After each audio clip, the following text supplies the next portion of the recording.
The first time we saw the man standing in the middle of the highway, he was already looking directly at us. He wasn't waving. He wasn't asking for help. He was just standing there, motionless. At first, I thought he was injured. Then our headlights passed over his face, and I saw that he was smiling. It was 1:17 in the morning when my brother Daniel suddenly slammed on the brakes. The tires screamed against the asphalt. I grabbed the dashboard and looked through the windshield. The road ahead was completely empty. The man was gone. For several seconds, none of us said anything. Daniel kept both hands on the steering wheel. My friend Marcus was sitting beside me in the passenger seat, staring into the darkness. Then Daniel whispered, "Did you see him?" I nodded. Marcus didn't answer. He was still staring at the road. We were 3 hours into a road trip that should have taken us across the state before sunrise. There were 4 of us in the car: Daniel, Marcus, my girlfriend Emily, and me. We had planned everything. The route, the hotels, the gas stops, even the music. What we hadn't planned for was driving through a stretch of highway where there seemed to be absolutely nothing. No houses. No businesses. No streetlights. No other cars. Just miles of black trees on both sides of the road. The GPS showed that we were still 48 miles from the nearest town. Daniel looked down at the dashboard clock. 1:18 a.m. Then he looked at me. "Should we turn around?"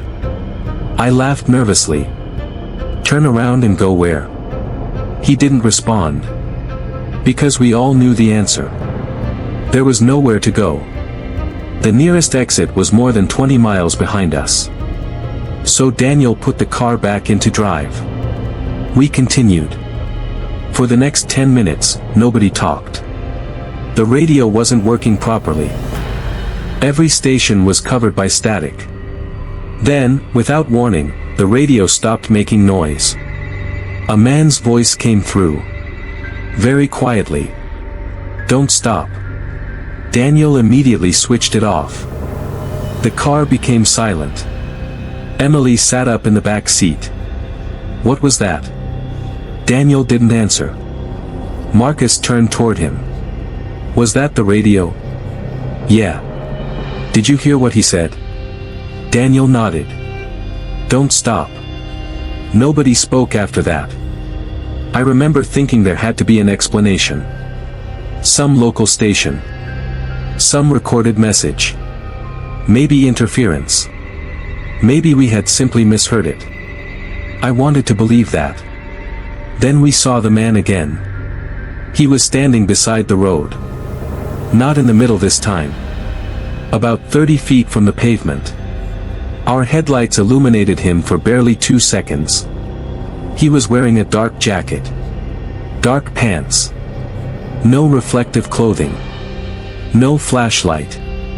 No car. Nothing. Daniel didn't slow down. We passed him. I turned around and watched through the rear window. The man didn't move. He just stood there, watching our car disappear into the darkness. Then Emily said something that made my stomach drop. "He's walking." I turned around again. The man was no longer standing beside the road. He was walking in the same direction we were driving. Slowly. One step at a time. I laughed. Not because it was funny. Because I was nervous. There's no way he's keeping up with us. Daniel accelerated. The speedometer climbed to 80. The road curved through the trees. The man disappeared from view. For the next several miles, we saw nothing. Eventually, the tension started to fade. Marcus even turned the radio back on. A country song played. Everyone relaxed. Maybe we had just encountered a strange hitchhiker.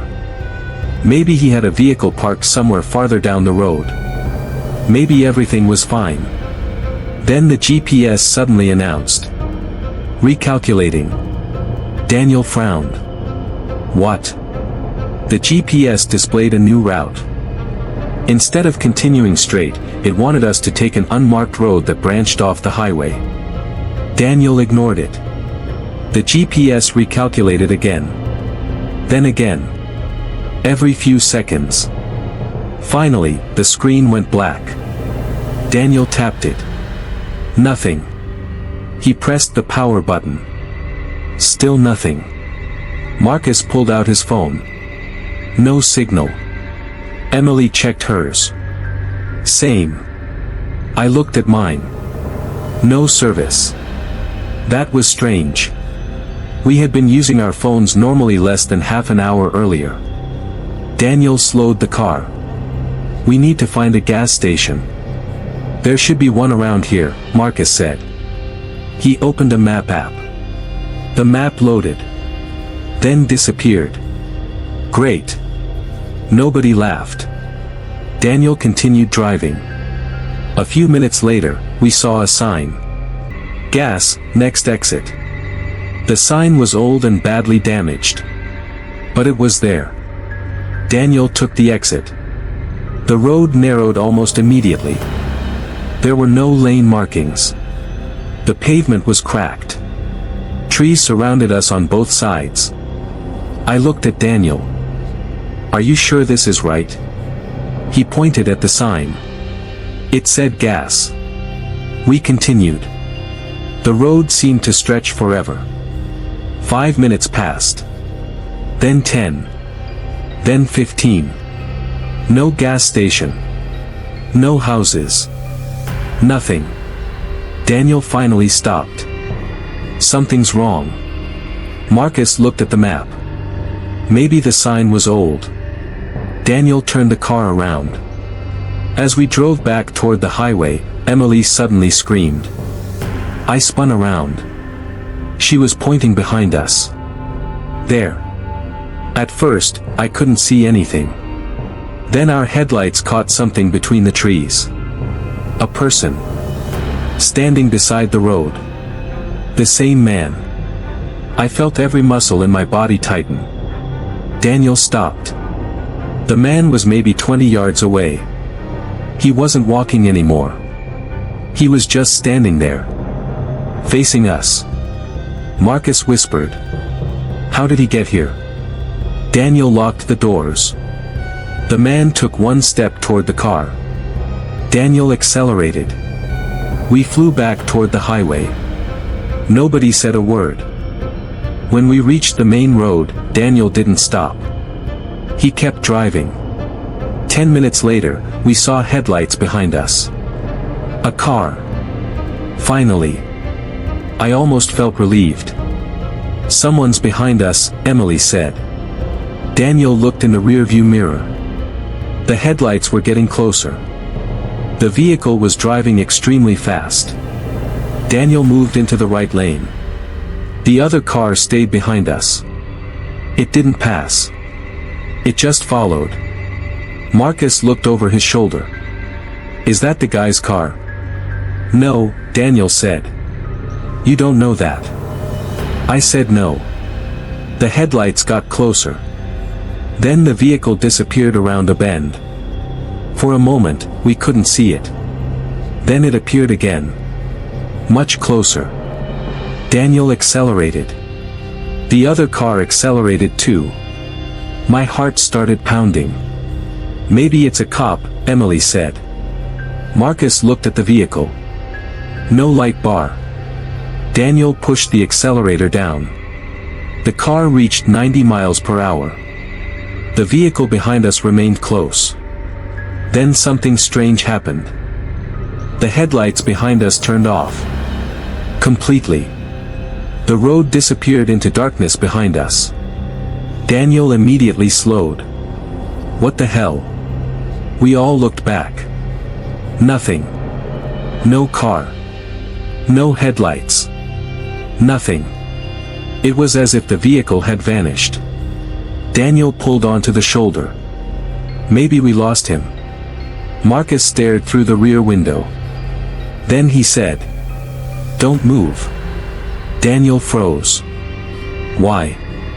Marcus pointed behind us. There was a person standing in the middle of the road. The same man. Only this time, he was much closer.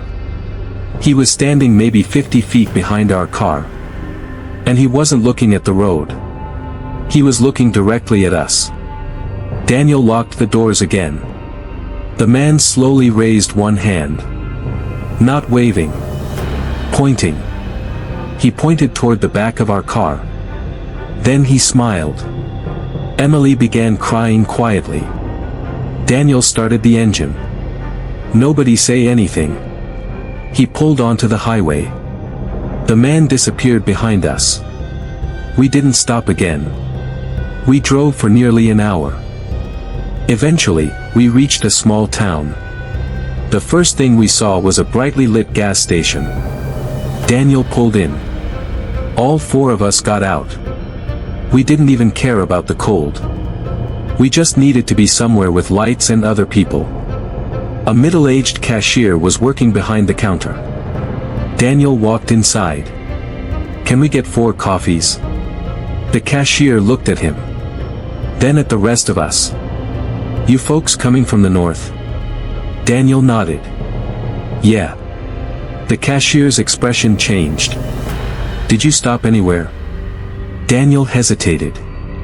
"No." The cashier stared at him. Then he asked, "Did you see anybody on the highway?"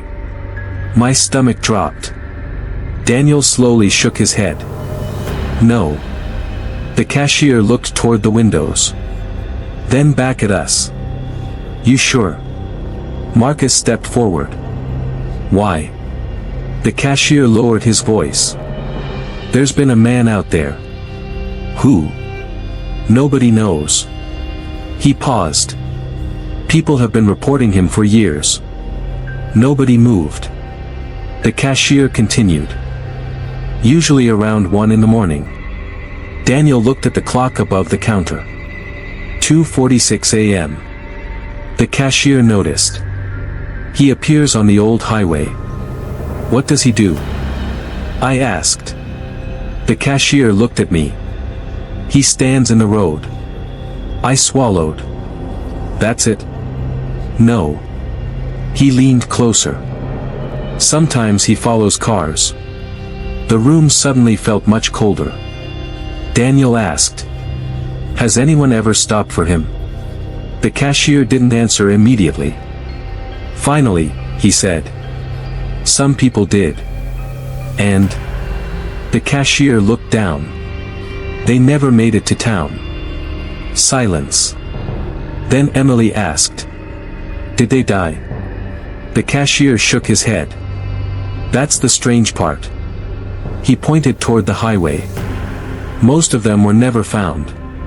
Daniel looked at me. I could see the same thought in his eyes. We needed to leave. Immediately. The cashier handed us 4 coffees. "You should stay here until daylight." Daniel shook his head. "No." The cashier frowned. "Why not?" "We have somewhere to be." The cashier stared at him. Then he said something I'll never forget. "Whatever you do, don't take the old highway back." Daniel looked confused. "We weren't planning to." The cashier's face went pale. "Good." He pointed toward the road outside. "Because that's the road you came."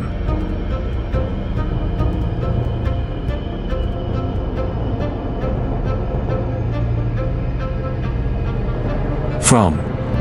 We all looked at the highway. For the first time, I noticed something. There were 2 roads leaving the gas station.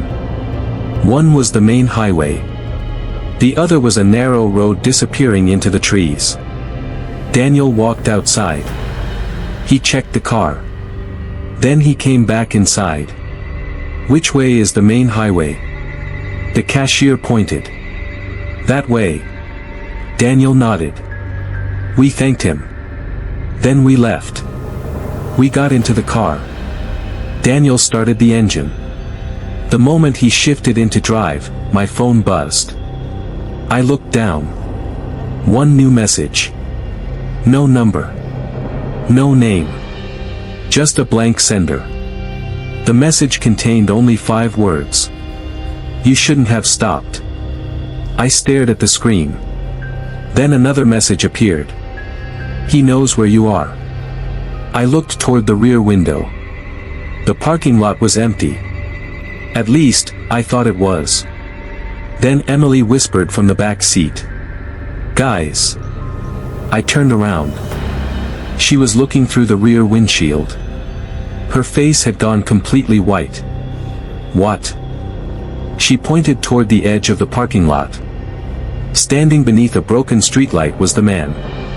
He was watching us. And this time, he wasn't smiling. He was holding something in his hand. A photograph. He slowly raised it toward the car. Even from that distance, I could tell what was in the photograph. It was a picture of the 4 of us.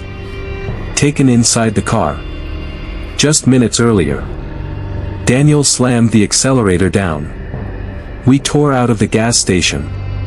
And behind us, the man finally started running. Daniel drove so fast that the engine sounded like it was screaming. None of us looked back. Not because we didn't want to. Because we were afraid of what we might see. The gas station disappeared behind us. The road ahead was empty. Daniel kept both hands locked around the steering wheel. Tell me what you saw, he said. Emily's voice trembled. He was running. How fast? I don't know. Was he following the car? She didn't answer. Marcus turned around and looked through the rear window. He's gone. Daniel glanced at him. What? I can't see him. For a few seconds, nobody spoke. Then Marcus leaned forward. Maybe we're safe. Daniel didn't respond. I looked at my phone. The 2 strange messages were still there. I tried calling the number. The call immediately failed. No signal. I turned the phone off. Then back on. Still nothing. The road continued through the forest. At 3:08 a.m., Daniel noticed something strange. The same billboard appeared on the right side of the road. We had passed it 20 minutes earlier. I remembered it because the picture on it showed a smiling family standing beside an SUV. The words read, "Welcome to Raven County. Drive safely." Daniel slowed down. Didn't we already see this? Marcus looked at the billboard. Yeah. Emily said quietly. We're going in circles. Daniel shook his head. No. We haven't turned.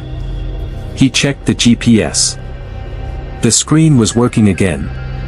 The blue line showed that we were traveling straight. But the map itself made no sense. The highway seemed to loop back toward the gas station. Daniel stopped looking at it. We're staying on the road. A few minutes later, another sign appeared. Next town, 12 miles. That gave us hope. We kept driving. 5 miles passed. Then 10. The sign for the town appeared again.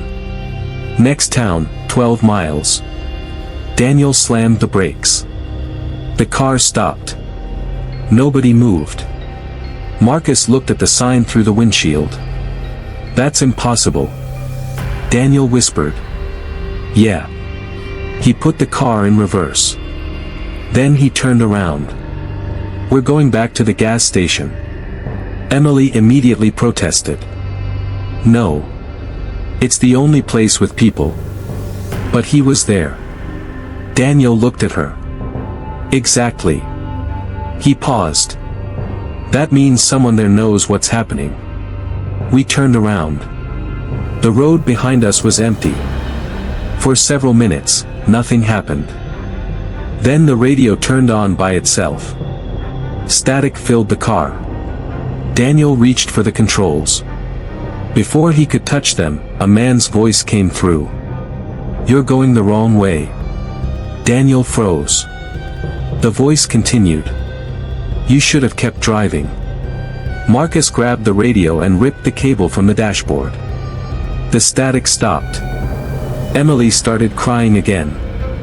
Who was that? Nobody answered. We drove toward the gas station. Then something appeared in the headlights. A person. Standing beside the road. Daniel slammed the brakes. The man. He was standing only a few feet from the driver's side window. His face was partially hidden by darkness.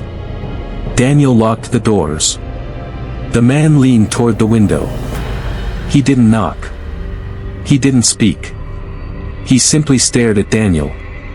Then he slowly turned his head toward me. Our eyes met. His expression changed. He smiled. And then he whispered something. We couldn't hear him through the glass. But we could read his lips. One of you already knows me. I felt my stomach twist. Daniel hit the accelerator. The man disappeared behind us. We drove. 5 minutes. 10. Then the trees began thinning.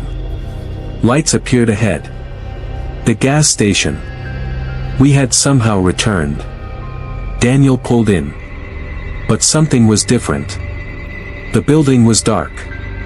No lights. No cars. The doors were locked. Daniel got out.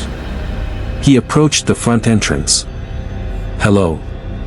Nothing. He knocked. No answer. Marcus stepped out. Maybe they closed. Daniel checked the clock. 3:41 a.m. Gas stations don't close. We looked through the windows. The shelves were empty. The coffee machines were gone. The entire place looked abandoned. Emily pointed toward the counter. There's something there. A piece of paper was lying on the floor. Daniel entered through a side door that had been left unlocked. He picked up the paper. It was old. Yellowed. The handwriting was faded. But we could read it. If you see him, do not stop. Underneath that sentence was another. He does not need to get into the car. Marcus looked at Daniel. What does that mean? Daniel turned the paper over. On the back was a date. October 14, 1998. Then another line. He only needs you to remember him. Nobody understood. Daniel dropped the paper. Then we heard a noise outside. Footsteps. Slow footsteps. Coming toward the building. Daniel whispered. Get back in the car. We ran. We reached the vehicle. Daniel started the engine. The headlights came on. And illuminated the road ahead. The man was standing directly in front of the car. He was maybe 15 feet away. He didn't move. Daniel stared at him. The man stared back.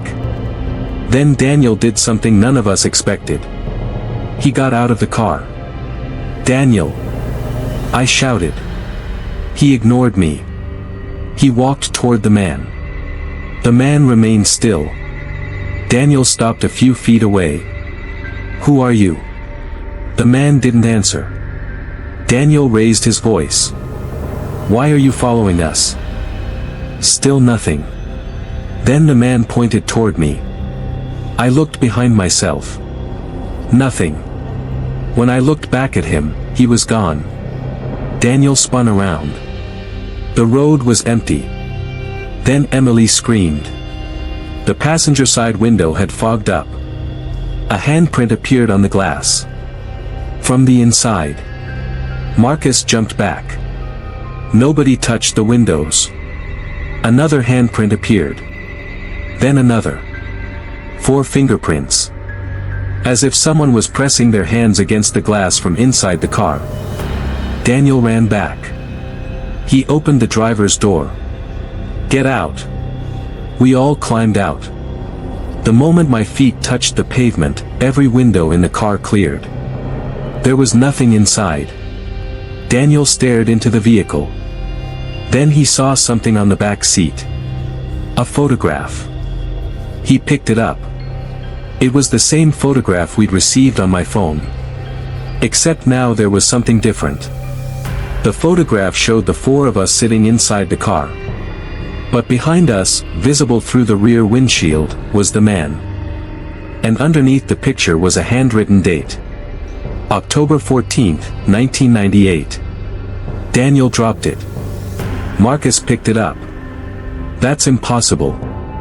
Emily looked at the photograph. That's not us. We stared at her.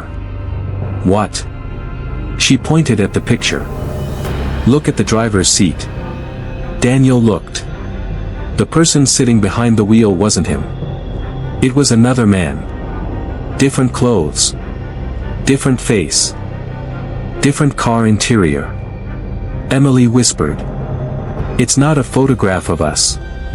She looked toward the rear seat. It's a photograph of them. We didn't understand. Then I noticed something.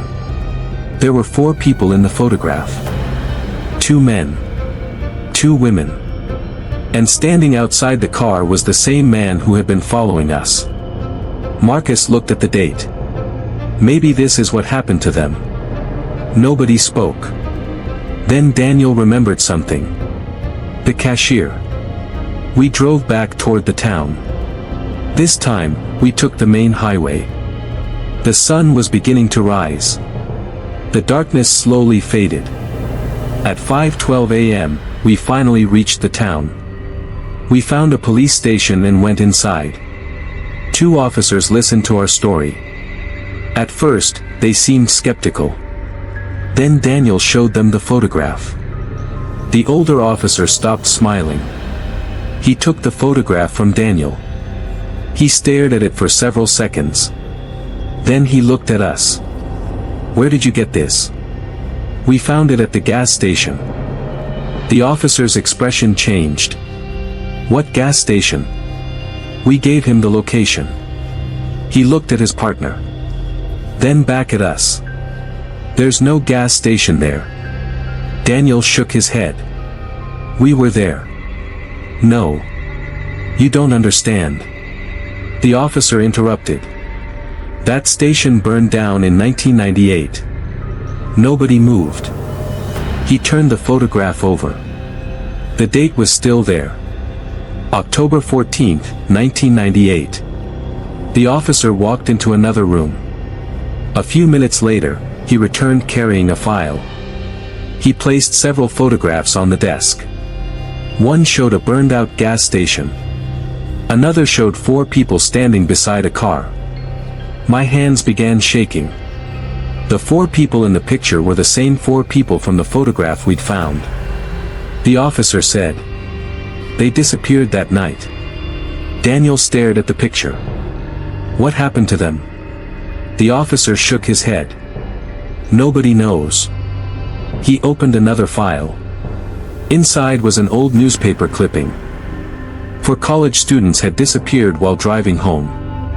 Their vehicle was found abandoned on the highway. No bodies. No evidence. Nothing. Then the officer showed us one final photograph. A man standing beside the highway. The same man. The officer said. This is the only picture anyone ever found of him. Marcus whispered. Who is he? The officer looked at us. We don't know. He paused. But there's something strange. What? The photograph was taken in 1998. He pointed at the image. But several people have reported seeing that same man every few years. Daniel looked at him. How many people? The officer didn't answer. Instead, he asked. When did you first see him? Daniel said. About 1 in the morning. The officer's face went pale. Then you were lucky. Why? He looked toward the clock. 5:27 a.m. Because reports say he disappears at sunrise. Nobody spoke. We left the station shortly afterward. We never took that highway again. We eventually completed our trip using a completely different route. For months, we tried to explain what happened. We blamed exhaustion, poor visibility, stress. Maybe someone had been playing a prank. Maybe the photograph was fake. Maybe the gas station had been an abandoned building that we somehow mistook for an operating business. There had to be an explanation. Then, 3 weeks later, I received another message. No number. No name. Just one photograph. I opened it. It showed our car, parked outside the police station. The picture had been taken from across the street. The four of us were visible through the windows. And standing behind us was the man. The message underneath contained only one sentence. You forgot to ask who the fourth person was. I stared at the photograph for almost a minute. Then I counted the people in our car. Daniel, Marcus, Emily, me. 4. Exactly as it should have been. But something bothered me. Something I couldn't explain. I zoomed in on the photograph. And that's when I noticed the reflection in the rear window. There was another face inside the car. A fifth person. Sitting directly behind me. I called Daniel immediately. He answered. I asked him if he had received the same photograph. There was silence. Then he said, "Don't open the picture." I asked why. He whispered, "Because I got it yesterday."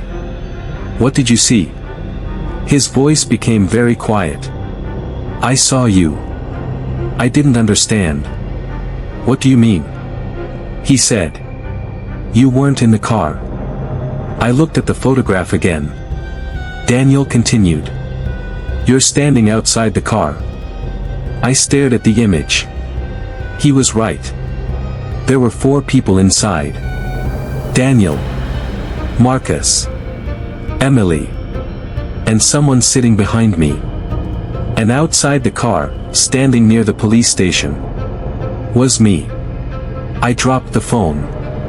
To this day, I don't know what happened on that road. I don't know who the man was. I don't know who the 5th person was. And I don't know why the photograph showed something that none of us remembered. But there is one thing I know.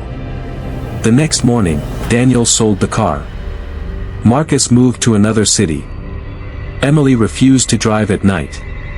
And I never took a road trip again.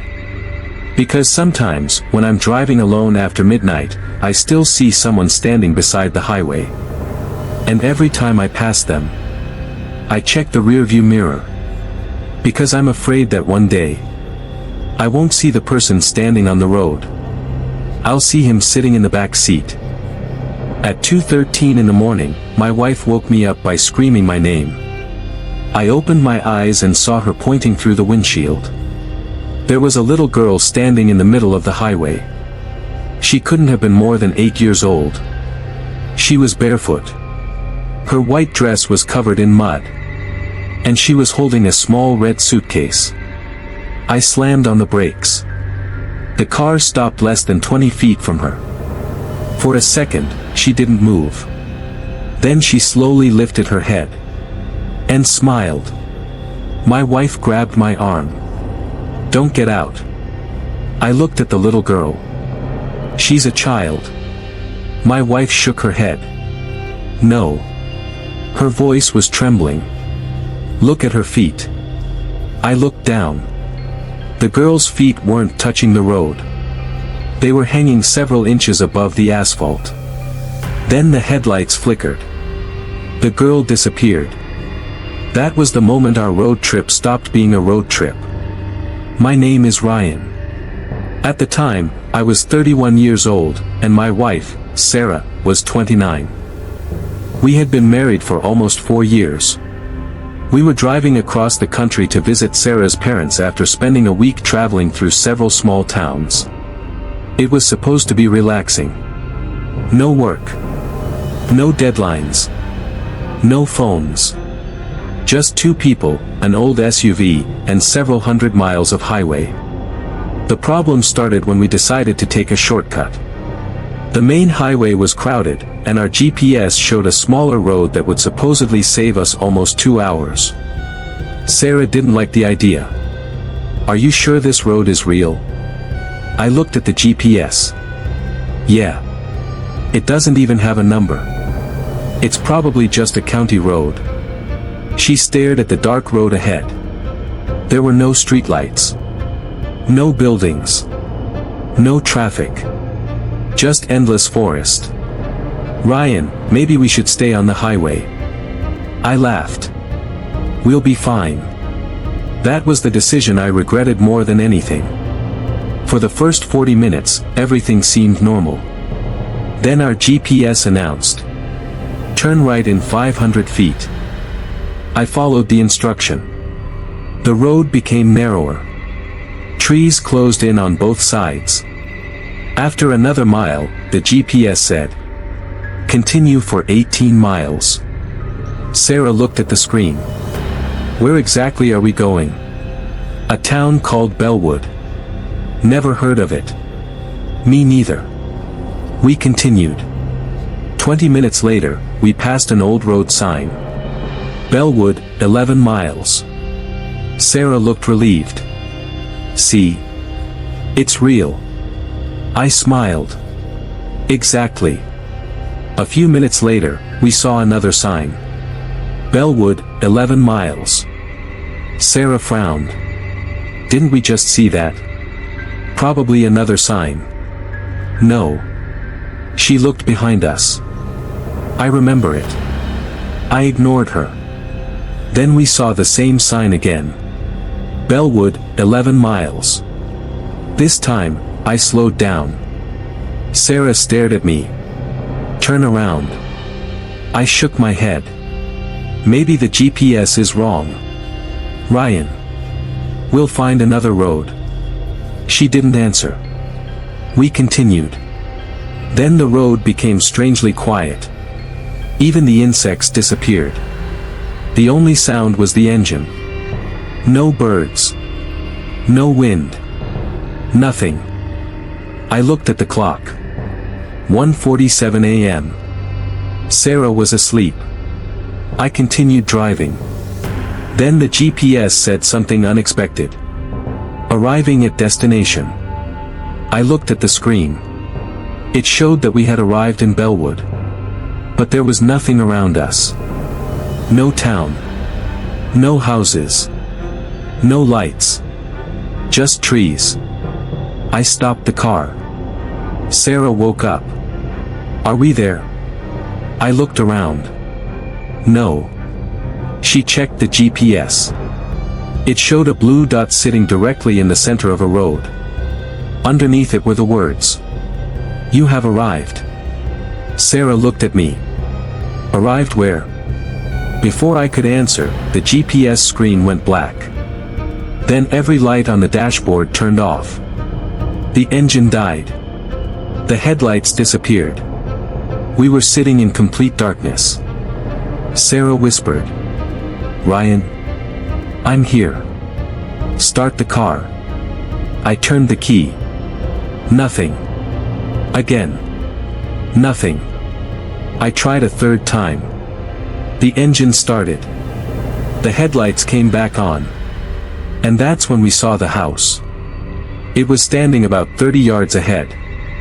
A small wooden house. One light was glowing in the upstairs window. Sarah stared at it. "We need to ask for directions." I didn't want to stop. But we had no idea where we were. So I slowly drove toward the house. As we got closer, I noticed something strange. There was no driveway. No mailbox. No power lines. Just the house. It looked like it had been placed in the middle of the forest. I stopped near the front door. Sarah grabbed my arm. "Don't." "What?" "Look at the window." I looked upstairs. A child was standing there. A little girl. She was staring directly at us. She lifted one hand. And waved. Sarah whispered, "That's the girl from the road." I looked at her. The girl we almost hit? Sarah nodded. The upstairs window was suddenly empty. I got out of the car. Sarah grabbed my jacket. Ryan, don't. I'll just knock. I walked toward the door. The closer I got, the colder the air became. I knocked. Nothing. I knocked again. Still nothing. Then I heard a voice from inside. A woman's voice. Please come in. I froze. I looked at Sarah. She was shaking her head. I stepped backward. Then the door slowly opened. Nobody was standing behind it. The house was completely dark. Except for one small lamp in the hallway. Sarah whispered. Get back in the car. I didn't need to be told twice. We ran.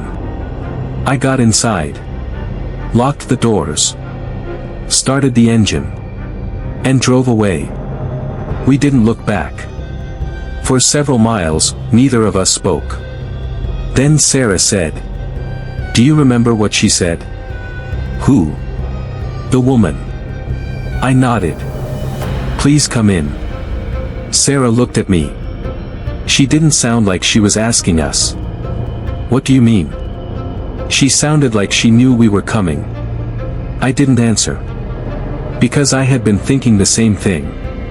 At 2:13 a.m., we saw the little girl again. She was standing in the middle of the road. This time, I slammed on the brakes before we got close. The car stopped. The girl stood there. Barefoot. White dress. Red suitcase. Exactly as before. Sarah grabbed my arm. Don't get out. The girl slowly raised her head. She looked directly at us. Then she pointed toward the trees. I looked where she was pointing. There was a road. A narrow dirt road leading away from the highway.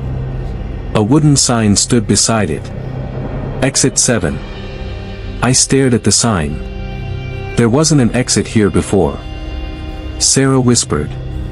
Don't take it. The little girl pointed again. Then she disappeared. I waited. Nothing happened. Finally, I drove past the dirt road. Sarah exhaled. Good. We continued. 5 minutes later, the GPS turned itself on.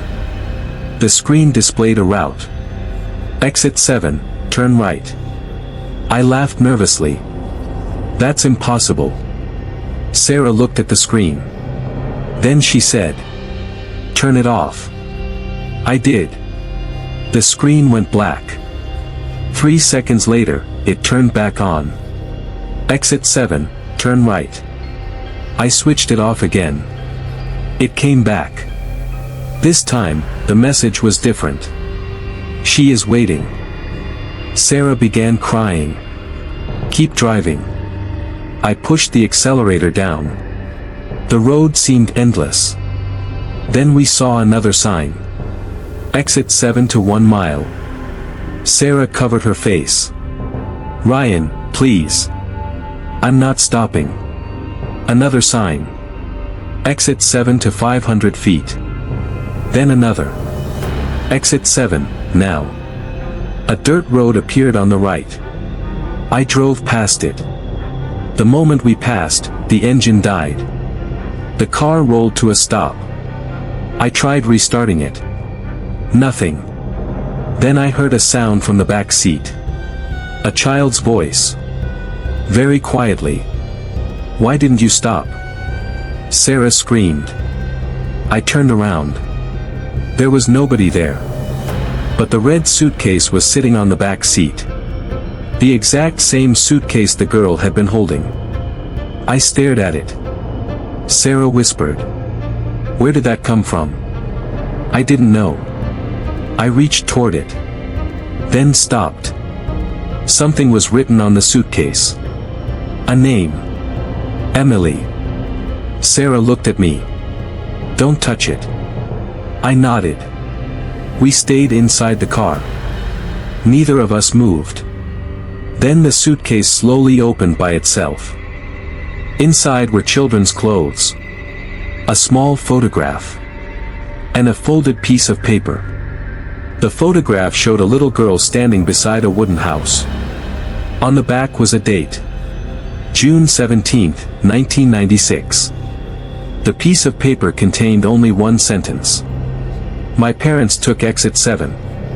Sarah whispered. "Ryan." I looked at the road ahead. A pair of headlights appeared in the distance. A vehicle was coming toward us. For the first time in hours, I felt relief. I started waving. The vehicle stopped about 50 feet away. It was an old police cruiser. A deputy stepped out. He approached our car cautiously. I lowered the window. "Thank God." The deputy looked inside. "Are you two okay?" "Yes." He looked at the road. "Did you get lost?" I nodded. "We took the Bellwood Road." The deputy's expression changed.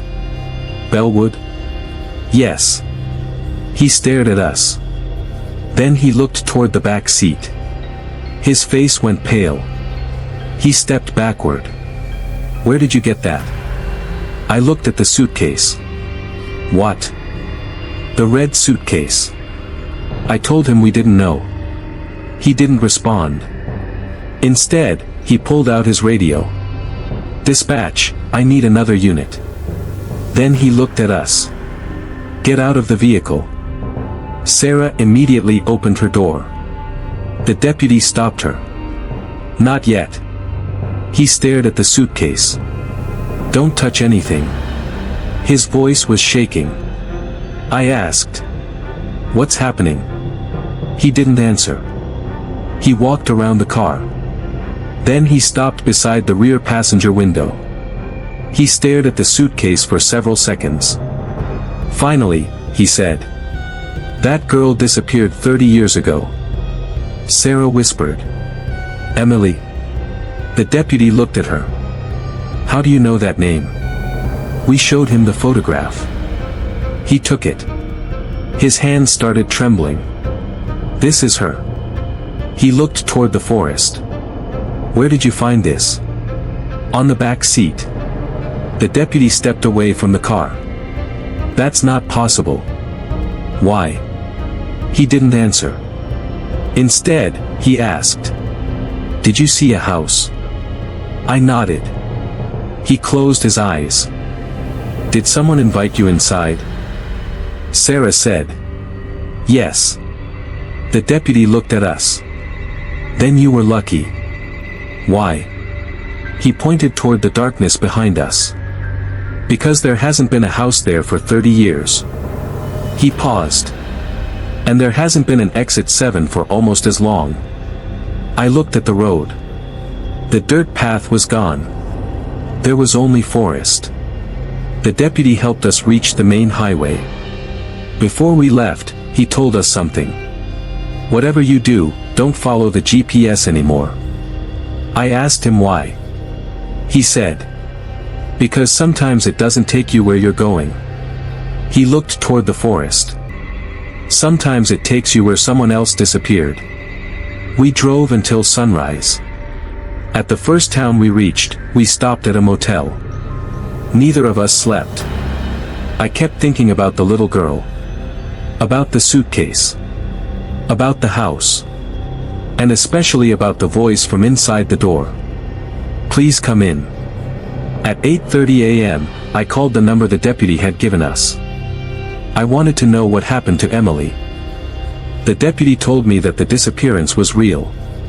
Emily had been 8 years old. She had disappeared with her parents while they were driving home. Their car was found abandoned near the forest. No bodies were ever recovered. The strangest detail was that several witnesses reported seeing a little girl walking beside the road that same night, holding a red suitcase. Then the deputy said something that I still think about. Emily wasn't the only one. I asked what he meant. He said there had been other disappearances over the years. Different people. Different vehicles. different decades. But almost every report mentioned the same thing. A road that shouldn't exist. An exit number that wasn't on any map. And a little girl asking drivers to stop. I asked him if anyone had ever found the people who disappeared. He said no. Then he asked me one question. Did you take anything from the suitcase? I looked at Sarah. No. The deputy was silent. Are you sure? Yes. He exhaled. Good. I thought that was the end of it. It wasn't. 3 months later, Sarah and I moved into a new apartment. We rarely talked about that night. We tried to forget. Then one evening, while unpacking boxes, Sarah found something underneath the passenger seat of our SUV. It was the photograph. The one from the suitcase. Emily standing beside the wooden house. But there was something different. Someone had written a new sentence on the back. The handwriting was childish. It said, "Thank you for taking me home."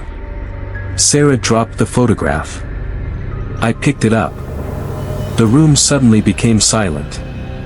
Then my phone buzzed. A GPS notification appeared on the screen. No app was open. No map was running. But the message was clear. Exit 7 to 1 mile. And underneath it was another line. Emily is waiting. We sold the SUV the next morning. I never found out who bought it. And sometimes I wonder if they ever drove it at night. Because if they did, I hope they stayed on the main highway. I hope they never saw the little girl. And most of all, I hope they never stopped. For the next few weeks, Sarah and I tried to convince ourselves that the entire thing had been caused by exhaustion. That explanation was easier to live with. We had been driving for hours. It was late. The road was unfamiliar. We were tired. Maybe the house had been real. Maybe the girl had been someone we never properly saw. Maybe the suitcase had been left in the car by a previous owner. Maybe the photograph had somehow gotten there without us noticing. There had to be a rational explanation. But there was one problem. The deputy. He had seen the suitcase. He had recognized Emily. And he had known about Exit 7 before we ever mentioned it. So we couldn't completely dismiss what happened. A few days after we returned home, I searched online for Bellwood. There were dozens of results. Old newspaper articles. Missing person reports. Local forum posts. Most of them were boring. But one article caught my attention. It was dated June 18, 1996. The headline read, "Family of 3 missing after night drive." The article described a family traveling home. The parents were identified as Thomas and Linda Carter. Their daughter was Emily Carter, 8 years old. The last person to see them said they were driving along a rural road shortly after midnight. Their vehicle was later found abandoned. The driver's door was open. The keys were still in the ignition. But there was no sign of the family. I kept reading. Then I saw a detail that made me stop. The newspaper said a small red suitcase belonging to Emily was never found. I stared at the screen. The suitcase we'd seen had been red. I continued reading. At the bottom of the article was a quote from a local police officer. He said there had been previous reports of a child appearing near the same road. But no one had been able to confirm them. I closed the page. I didn't tell Sarah. I didn't want to make her more afraid. For several days, nothing happened. Then, one night, I heard knocking. 3 knocks. Slow. Soft. I was lying in bed when I heard them. Knock. Knock. Knock. I sat up. Sarah was asleep beside me. I listened. Nothing. I got out of bed and walked toward the front door. Then I heard it again. Knock. Knock. Knock. I looked through the peephole. Nobody was there. I opened the door. The hallway was empty. Then I looked down. A small red suitcase was sitting outside our apartment. I froze. I didn't touch it. I closed the door. I woke Sarah. She saw the suitcase through the peephole. Neither of us spoke. We called the police. An officer arrived about 20 minutes later. He inspected the suitcase. There was nothing unusual about it. No fingerprints. No identification. No explanation for how it got there. He opened it. Inside were children's clothes. A small stuffed rabbit. And a photograph. The officer looked at us. "Do you know this girl?" Sarah started crying. I nodded. The officer looked confused. "Who is she?" I told him everything. The road. The house. The girl. The deputy. The suitcase. The officer listened. When I finished, he took the photograph. He stared at it. Then he asked, "Where did you say this happened?" I told him. He looked at the photograph again. "I know this place." My heart dropped. "How?"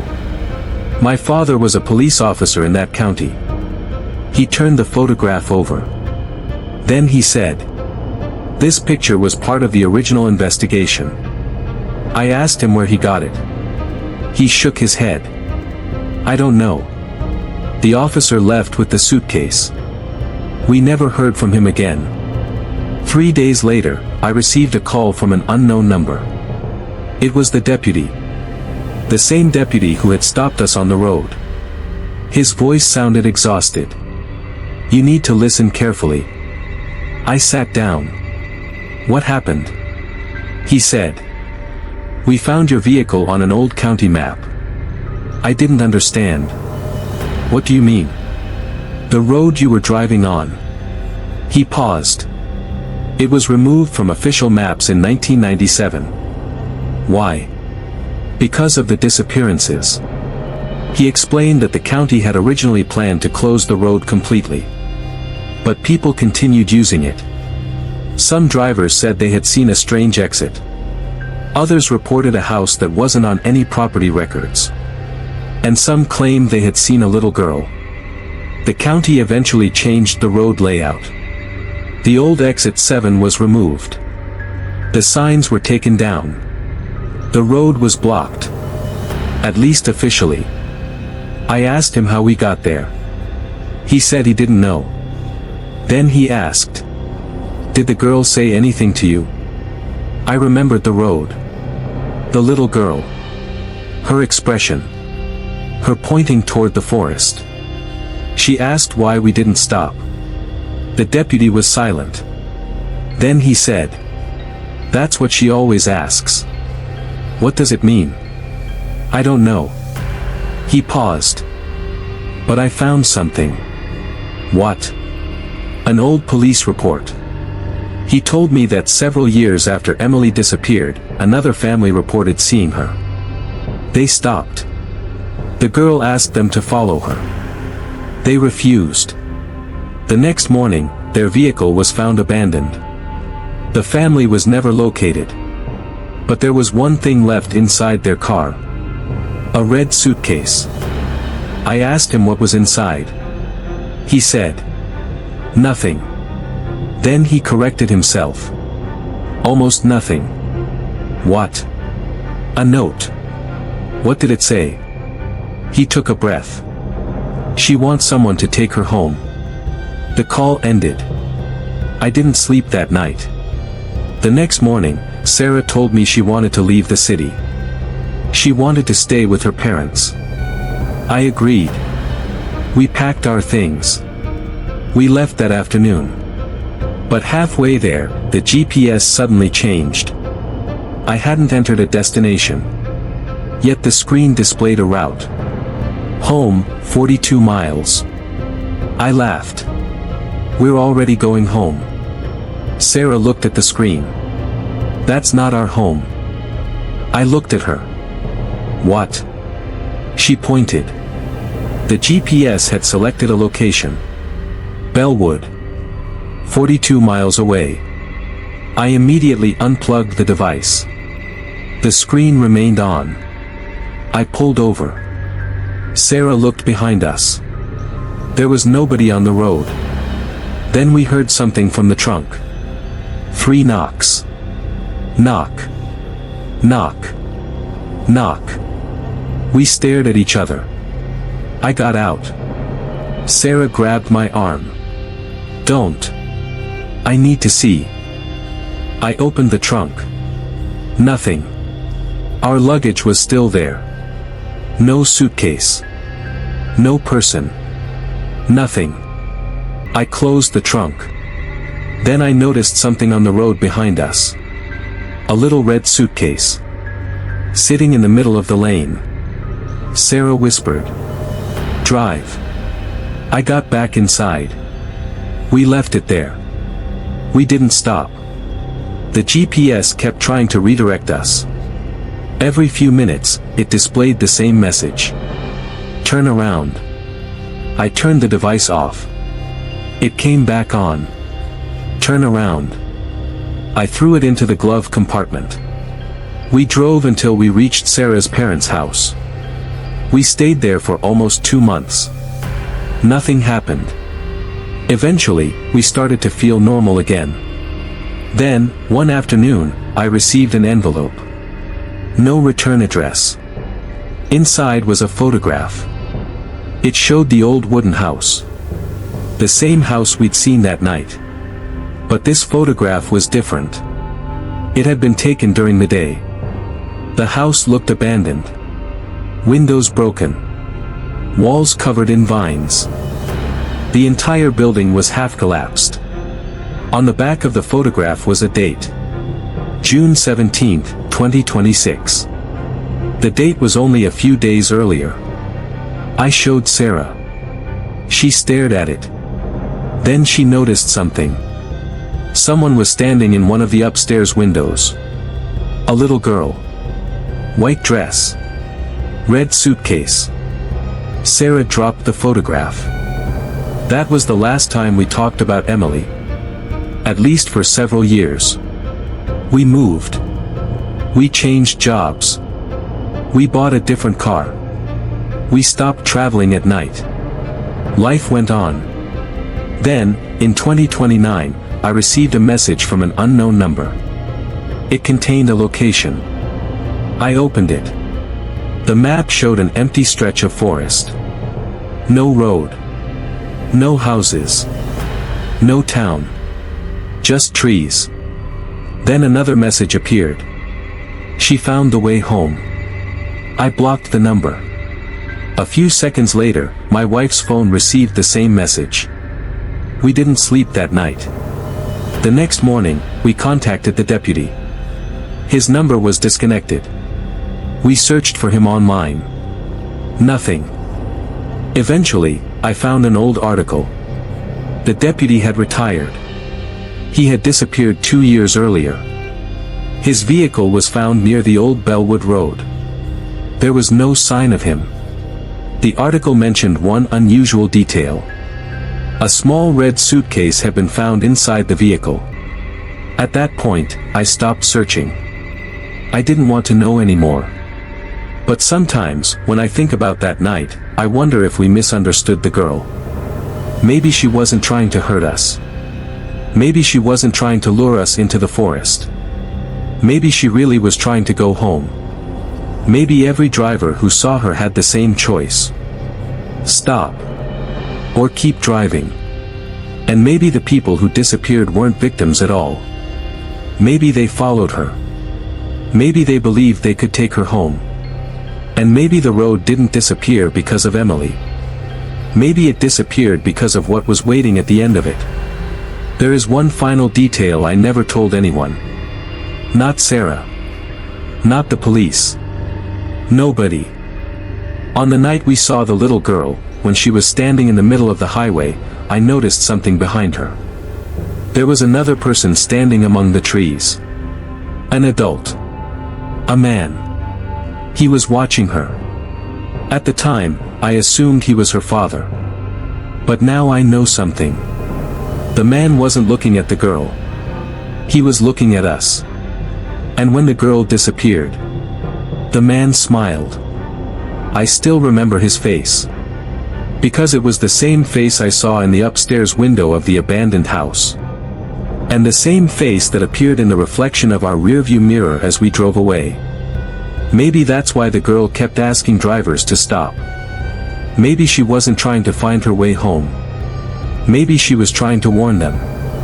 Because whatever happened to Emily Carter, I don't think she was the thing we should have been afraid of. We should have been afraid of the person standing behind her. And somewhere out there, according to old reports, Exit 7 still appears. Not every night. Not for every driver. But sometimes, when the road is empty and the clock passes 2 in the morning, a sign appears where no sign should be. Exit 7. And if you take it, you may find a little girl standing beside the road. Barefoot. Holding a red suitcase. She may ask you to stop. She may ask you to take her home. If that ever happens to you, don't answer. Don't stop. And whatever you do, don't follow the road she points toward. Because some exits don't lead somewhere. Some exits lead back to people who never left. At 3:26 in the morning, I heard someone whisper my name from the back seat. The problem was, I was driving alone. I looked into the rearview mirror. There was nobody there. I laughed nervously and turned the radio louder. Then I heard it again.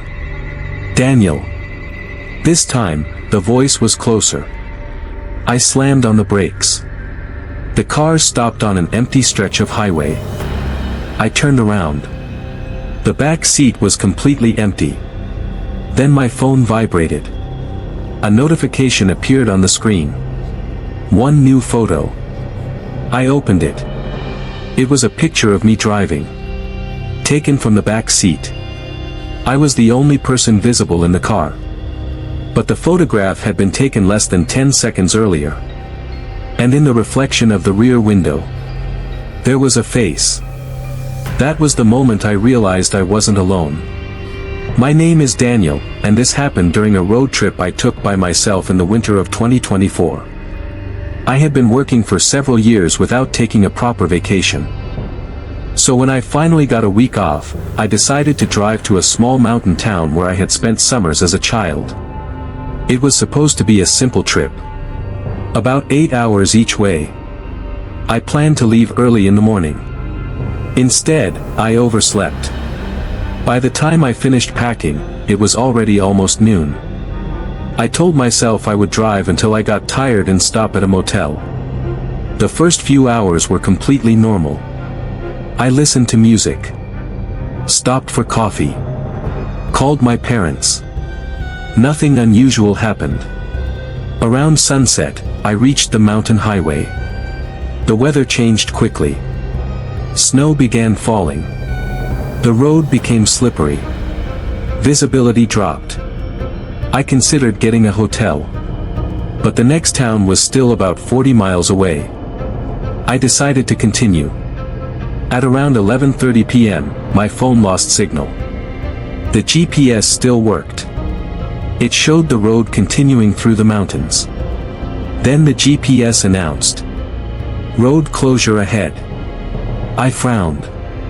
I hadn't heard anything about a closure. The screen suggested an alternate route. A small road that would supposedly reconnect with the highway after 15 miles. I took it. Almost immediately, I regretted the decision. The road was barely wide enough for 2 cars. Snow covered most of the pavement. There were no streetlights. No houses. No signs. Nothing. I slowed down. Then I noticed something in the rearview mirror. A pair of headlights.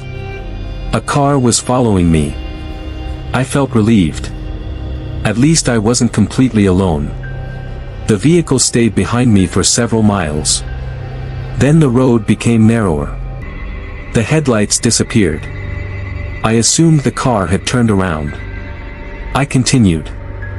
At midnight, I passed a sign. Route 19 to 6 miles.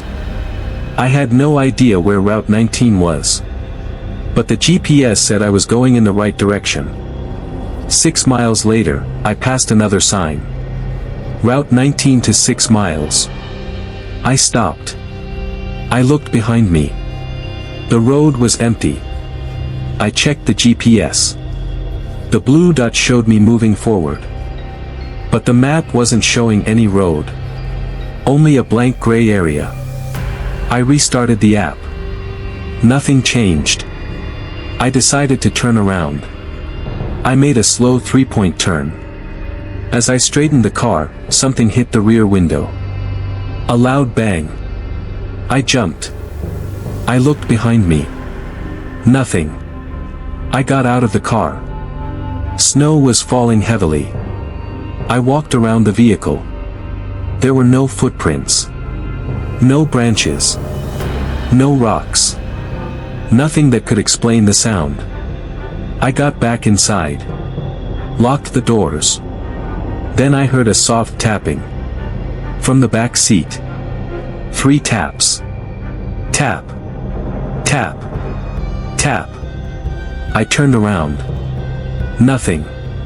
I waited. Another 3 taps. I whispered.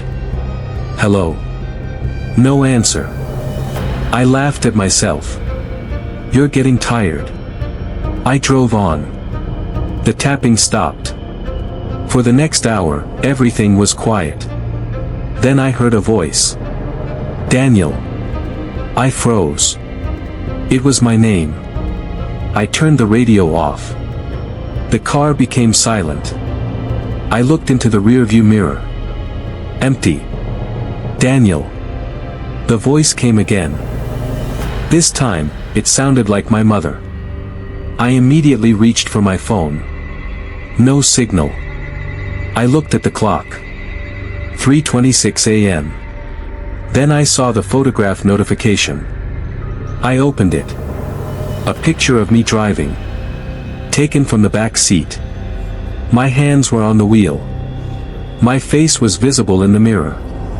And behind me, a pale face was reflected in the rear window. I dropped the phone. The car drifted toward the shoulder. I corrected the steering. My heart was pounding. I didn't know what to do. I wanted to stop. But stopping felt worse. So I kept driving. Then the voice spoke again. Don't look behind you. I stared straight ahead. My hands were shaking. The voice continued. He doesn't like being seen. I swallowed. Who? Silence. Then a whisper. The man. I looked at the mirror. I shouldn't have. But I did. The back seat was still empty. Then something moved behind the driver's seat. A shadow. I slammed the brakes. The car spun slightly on the snow before stopping. I grabbed the door handle. I was about to get out. Then the voice said, "Don't." I froze. "Stay inside." I looked toward the back seat. Nothing. The voice whispered, "He's standing behind you." I couldn't breathe. I slowly looked toward the passenger side window. Nothing. Then I looked at the rearview mirror. And saw him. A man standing directly behind my car. He was wearing a dark coat. His face was hidden by the darkness. He didn't move. I turned around. Nobody was there. I looked back at the mirror. He was gone. I started the car. The engine struggled. Then it started. I drove. I didn't stop. A few minutes later, I saw lights ahead. A motel. I almost cried from relief. I pulled into the parking lot. The building looked old but occupied. A neon sign flickered above the entrance. Pine Ridge Motel. I parked near the office. Before getting out, I looked at the back seat. Empty. I grabbed my phone. Still no signal. I walked inside. An elderly man sat behind the front desk. He looked up. "Room, please." He stared at me. Then he looked past me toward the parking lot. "You're alone?" "Yes." He nodded slowly. "Good." Something about the way he said it made me uncomfortable. He handed me a key. "Room 8. I paid. Then I asked, "Is there a phone?" He pointed toward the wall. "Landline." I picked up the receiver. No dial tone. I looked at him. "It's dead." He nodded. Storm took the line. I asked, "When will it be fixed?" "Morning." I thanked him. As I turned away, he said, "Don't open the door if you hear knocking." I stopped. "What?" He looked at me. "If you hear knocking." He paused. "Ignore it." I laughed awkwardly. "Why?" He didn't answer. I went to room 8. The room smelled old. Dusty carpet. Wooden furniture. A small television. One bed. I locked the door. Then checked the windows. Locked. I placed a chair under the door handle. I kept the lights on. I didn't sleep. Around 4:17 a.m., someone knocked. 3 times. Knock. Knock. Knock. I stared at the door. Then came a voice. "Daniel." My blood ran cold. It was my mother's voice. "Daniel, open the door." I didn't move. The voice became louder. "Daniel, please." I covered my mouth. Then another voice spoke. My father's. "Son, open the door." I knew they weren't there. They were hundreds of miles away. The knocking stopped. Then someone whispered directly beside my ear. "Good." I spun around. Nobody was there. The room was empty. I turned toward the door. The chair was still underneath the handle. But the door was slowly opening. I watched in horror. The chair didn't move. The handle wasn't turning. Yet the door opened about an inch. Then stopped. I stood frozen. A dark shape appeared in the gap. I couldn't see a face. Only an outline. Then the voice whispered, "He's waiting outside." I grabbed the chair. The door slammed shut. I didn't move for several minutes. Eventually, the sky outside began getting lighter. At 6:10 a.m., I heard movement in the hallway. Then a knock. A normal knock. I waited. The motel owner's voice came through. "Daniel." I opened the door slightly. He was standing there. "Are you okay?" I nodded. He looked at me. Then at the chair. "You heard him." It wasn't a question. I said, "What is happening?" He sighed. "You're on the old road." "What old road?" He looked toward the window. "The road people don't use anymore." I asked why. He said, "Because of the passengers." I didn't understand. He explained that years ago, a bus had crashed on the mountain road during a snowstorm. Several people died. But one passenger was never found. A man. Search teams looked for him for days. Nothing. Then drivers began reporting strange things. A man standing beside the road. A person sitting in the back seat. Voices calling their names. Photographs taken from inside locked vehicles. The motel owner said the reports continued for years. Then the road was officially closed. But GPS systems still occasionally sent drivers onto it. I asked him why. He shrugged. Old maps. Then he looked at me. But the people who get lost there. He paused. They say the same thing. What? They weren't alone in the car. I looked back toward my room. The motel owner lowered his voice. Did you hear him tell you not to look behind you? I nodded. He sighed. Then you were lucky. Why? He said. Because if you see him clearly. He stopped.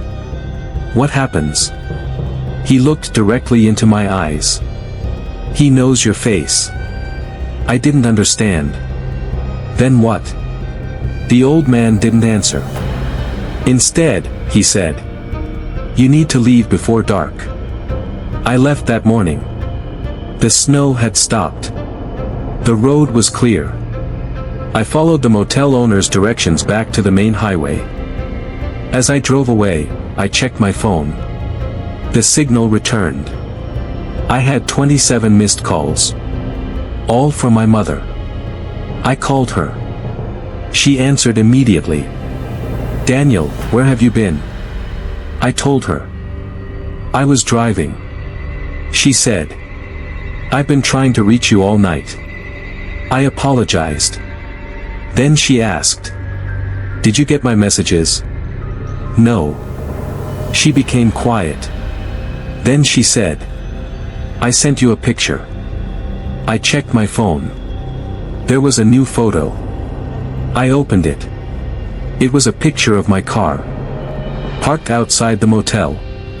Taken from the trees. I looked at the image. Then I noticed something in the back window. A face. The same pale face from the photograph. Underneath the picture was a message from my mother. Who is the man standing behind your car? I didn't answer. Because at that exact moment, I looked into my rearview mirror and saw someone sitting in my back seat that I couldn't breathe. For several seconds, I just stared at the rearview mirror. There was a man sitting in the back seat. He was wearing a dark coat. His head was lowered. I couldn't see his face.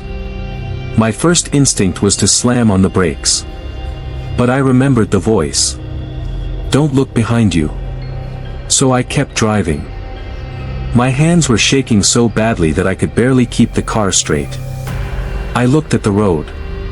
Then the mirror. The man was still there. I looked again. Still there. I reached for my phone. No signal. I tried calling my mother. The call failed. Then the man in the back seat slowly raised his head. I saw his eyes in the mirror. They were completely black. I looked away. The voice returned. This time, it wasn't behind me. It was inside my head. Don't stop. I whispered. Who are you? The man didn't answer. Instead, he leaned forward. His face moved closer to the gap between the front seats. I could see his reflection more clearly. He looked like an ordinary man. Pale skin. Short dark hair. A tired expression. Then I recognized him. I had seen his face before. On a newspaper clipping. The missing passenger from the old bus accident. The man who had never been found. I almost lost control of the car. I remembered what the motel owner had said. If you see him clearly, he knows your face. I looked back at the mirror. The man's face was closer. He was smiling. Then my phone rang. I nearly dropped it. The screen showed my mother's name. I answered. Mom. She didn't speak. I heard static. Then her voice. Daniel. I looked at the back seat. The man was gone. Mom. Her voice came again. Don't go home. I frowned. What? Don't go home. Then the call ended. I tried calling back. No signal. I kept driving. I decided to stop at the next town. I needed people around me. A police station. A gas station. Anything. After about 20 minutes, I saw a sign.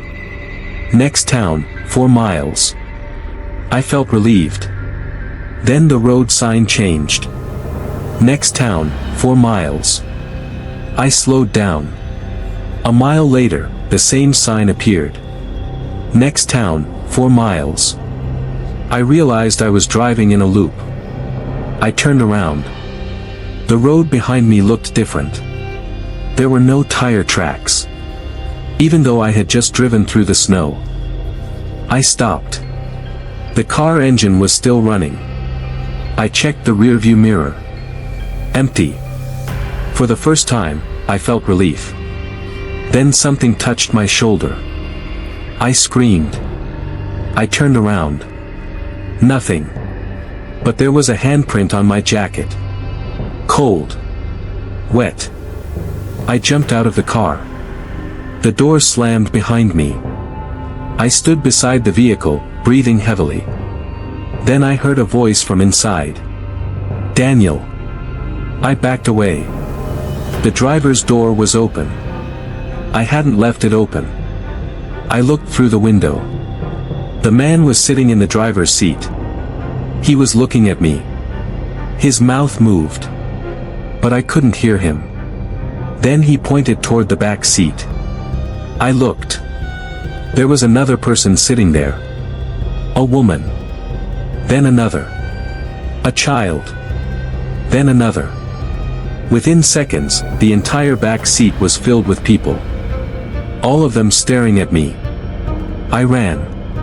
I didn't know where I was going. I just ran along the road.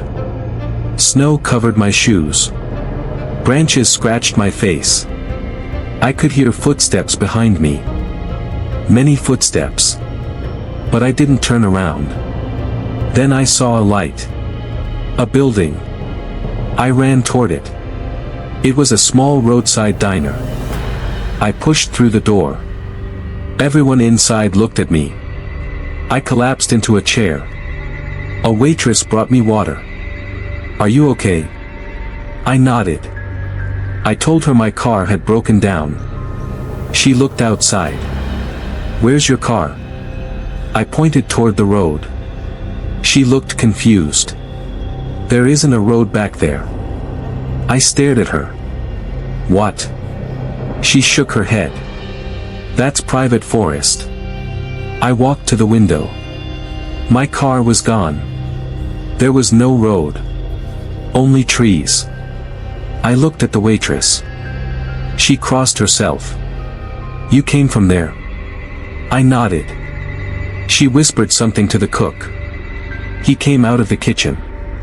He looked at me. Then at the trees. How long were you out there? I don't know. He checked the clock. It hasn't been 10 minutes. I looked at my phone. The time was 7:02 a.m. I had left the motel around 6:10. Nearly an hour. But apparently, only 10 minutes had passed. The cook sat down across from me. You were on the old road. I nodded. He sighed. Then you need to listen. He told me that the bus accident had happened in 1987. A snowstorm had trapped a bus carrying 12 passengers. The driver lost control. The bus crashed down a steep slope. 11 people died. One man disappeared. His name was Michael Hayes. Search teams found the wreckage. They found 11 bodies. Michael wasn't among them. For years, people assumed he had escaped. Then strange reports started. Drivers saw a man standing beside the road. Sometimes he appeared in their back seats. Sometimes he called their names. The worst reports came from people who gave him a ride. Those people disappeared. I asked the cook. Why? He shook his head. Nobody knows. Then he said something that frightened me more. Maybe he isn't trying to hurt anyone. What do you mean? Maybe he's trying to fill the empty seats. I stared at him. He continued. People who see him say they hear voices. Whose voices? The voices of people they know. My mother. My father. Friends. Family. Anyone who can convince them to stop. Then the cook asked me, "Did you hear someone you knew?" I nodded. My mother. He looked down.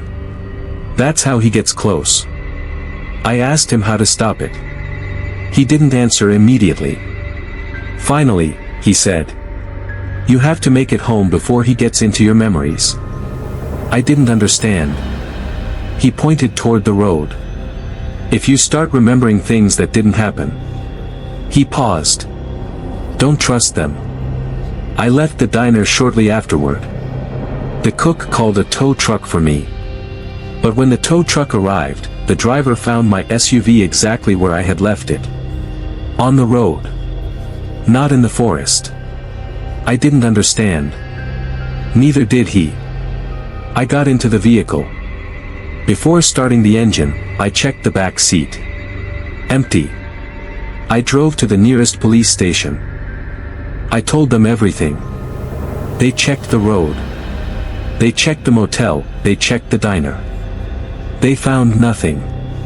No old road. No abandoned highway. No evidence of the bus accident where I described it. But one officer recognized the name Michael Hayes. He searched the database. Then he looked at me. "You're sure this is the man you saw?" I nodded. He turned his monitor toward me. There was an old photograph. A young man standing beside a bus. Michael Hayes. I stared at the photograph. It was him. Exactly. The officer said. "That's impossible." "Why?" He pointed at the date. Then he pointed at the photograph. This picture was taken after the accident. I looked at him. "What?"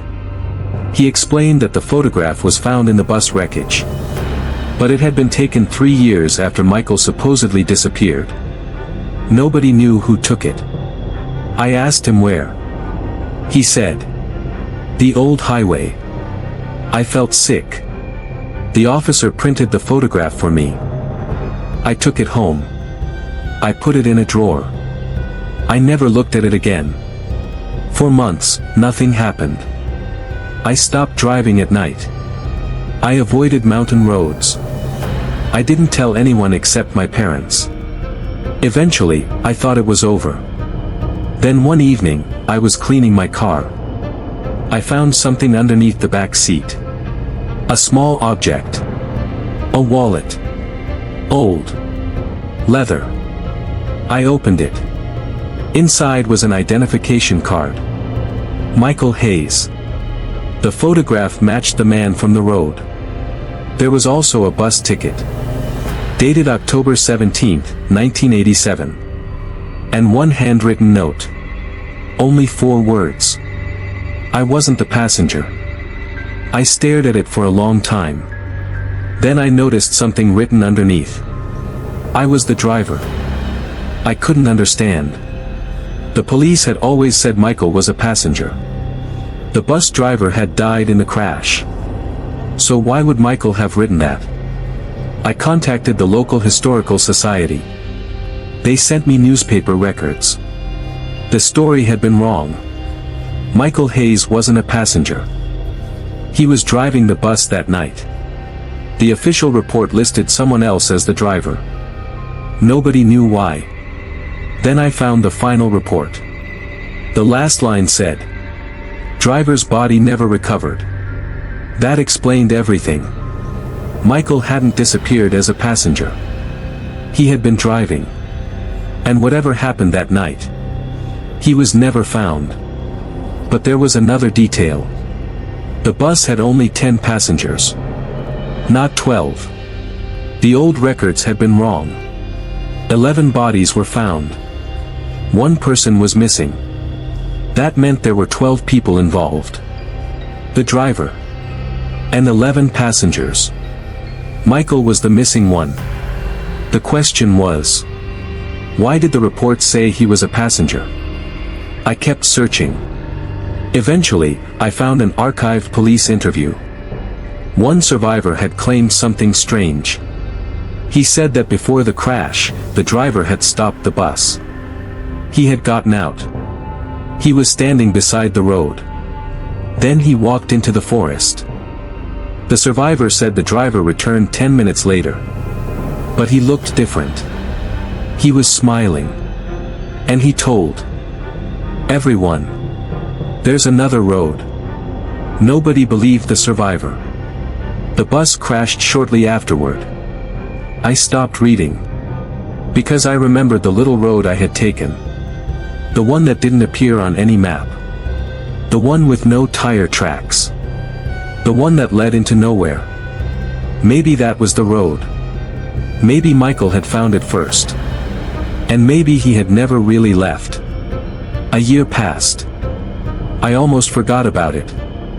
Then one winter night, I was driving home. It was snowing. I was on the main highway. I glanced into the rearview mirror. The back seat was empty. Then I heard a voice. "Daniel." I froze. The same voice. The same whisper. I looked at the mirror. Nothing. Then the voice came again. "Don't look behind you." I kept driving. My hands were shaking. A road sign appeared ahead. I had never seen it before. Route 19 to 6 miles. I slowed down. Then I saw something beside the sign. A man. Standing in the snow. Wearing a dark coat. I didn't stop. I didn't even slow down. I kept driving. The man disappeared behind me. Then my phone buzzed. One new photograph. I didn't want to open it. But I did. It showed my car from behind. The photograph had been taken from the road. I zoomed in. The back seat was visible through the rear window. Empty. I almost felt relieved. Then I noticed the driver's seat. There was someone sitting there. Someone who looked exactly like me. But I was looking at the photograph from inside that same car. I stopped breathing. Then another message appeared. "He's not in your back seat anymore." I looked at the road. Then at my reflection in the windshield. For a moment, I saw another face over my own. A man's face. Michael Hayes. And I heard his voice. Not from the back seat. Not from the radio. From my own mouth. "There's another road." I pulled over. I turned off the engine. And I waited. Nothing happened. After several minutes, I started the car again. I drove home. I never saw him again. At least, not while I was awake. But every winter, when snow starts falling and the roads become empty, I remember that night. I remember the motel owner. The diner. The photograph. The missing driver. And the warning. If you see him clearly, he knows your face. Maybe that's why I still refuse to look into my rearview mirror when I'm driving alone after midnight. Because sometimes, I hear someone breathing behind me. Sometimes I hear my name. And sometimes, when the road is completely empty, I hear a quiet voice from the back seat. "Don't worry." A pause. Then, "There's room for one more."